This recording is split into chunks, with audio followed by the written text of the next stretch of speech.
What is your take, Norman, on essentially the success of that truckers' protest? It was very successful. It changed the world. It showed people that we can make a difference. The little people, we can make a difference. We had, I mean, it was an awesome sight to see. Ottawa was probably, that part of Ottawa was the safest place in the world then. Mothers were there with their babies. I know where Amina is right now is she's at the Swiss Hotel, which is the nexus of what was going on there. A lot of the organizers were there.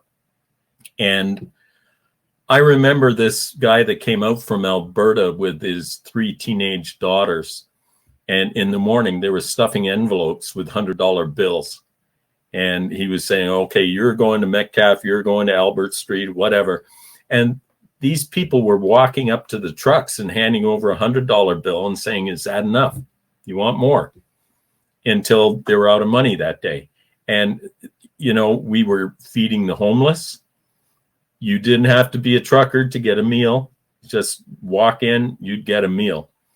And there's one incident that I recall was someone from Quebec had shipped over some firewood because we did have fires there. And they were stopped by the Ontario police at the border on the bridge. And, you know, they hand bombed the wood from Quebec to Ontario by hand because they wouldn't let the truck in. And that's the spirit that we had. And complete strangers were hugging each other. It was a joyous moment. We elevated I don't know what you'd say, the vibrations in Ottawa. It was just a wonderful time. And we have a chain here called Tim Hortons. And it's a very popular coffee chain. And we had people that were going around cleaning the bathrooms in the Tim Hortons. We had our own garbage people picking up garbage. It was, and these are all volunteers. It was an amazing time.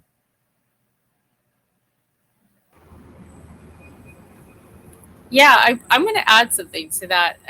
And it's really key what you said there, Norman. You know, what the people did and amongst each other, and that I think is the key and the power and the beauty and the love that shined for the truckers convoy. So there was a lot of bureaucracy and media and these headquarters, like in this room right here behind me was one of the headquarters here at the Swiss Hotel. And, you know, all of that was going on, and strategic planning, and, you know, where did the trucks go and what are the cops doing and all these things. But honestly, the people themselves, and this is where I go back to, when we truly go here with ourselves and connect with each other, you do have that love. And that's what came out of that convoy.